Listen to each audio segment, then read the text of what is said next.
Isang mapagpalang umaga sa ating lahat ngayon, ka-farmers. Yung may-ari nito, actually hindi sa atin to, ka-farmers. Yung may-ari nito natutuwa yata sa mga videos natin at saka sa upload natin sa YouTube. Sabi niya, pwede bang i-video mo rin yung tanim ko? Yun. Kaya okay. Kaya ngayon nagpunta tayo rito, ka-farmers. Ayan, ang ganda yung tanim niya. Ayan. Kaya lang masyadong, yun lang napansin ko, masyadong maberde yata.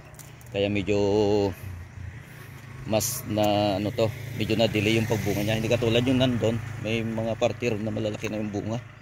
Pero actually ito, nakikita ko naman to dating sabay-sabay naman ito yung tinanim Ayan. Pero okay lang yan, dami namumulaklak na sila, ka-farmers. Ayan, tiba-tiba na yung may-ari nito. Medyo maganda yata ang presyohan ng kwan ngayon, sitaw. Yan, may mga bunga na bukas sa makalawa pwede na ito, pwede nang anihan. Yan, yan, tiba-tiba.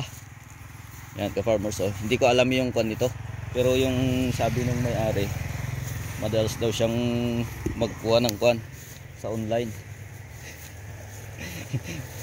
Kwan sa online ito, kinuha niya sa online. Ayan, ayan. Ayan, bukod sa sitaw niya, ka-farmers, ayan, ang ganda rin ng palay niya. Masipag kasi mag-spray. Ayan, napapansin nyo, ka-farmers, ang laki ng palay niya. Pati yung bungang lalaki, matataba. Ito yung sinasabi ko, ka-farmers, na ano, medyo mas naunang bumunga. Sabay naman ito, wari ko, pero ibang variety na siguro ito. Marami ng bunga. Ayan, ayan, ka-farmers. Ayan.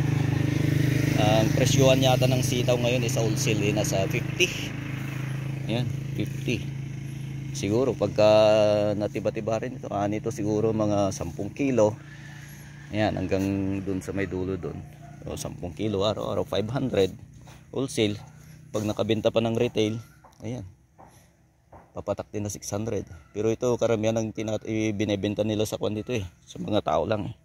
Hindi sila nagbebenta sa mga wholesale dun sa maramihan, hindi, kasi araw-araw sila namimitas. Yan. Pero actually, tiba-tiba na yun. Kahit pa paano, may income na sila. Mga 3 to 4 days pa. Ito, mga ganito, yung mga ganitong klase, mga ganitong size, 4 to 5 days yan, okay na yan. Pero ito, yung ganito, 2 araw yan, okay na yan. Kung pitasin na yan pala. Yun. Okay, ka-farmers, hanggang dito na lang muna. Napadaan lang tayo. Ayan. Okay, ka-farmers, maraming salamat.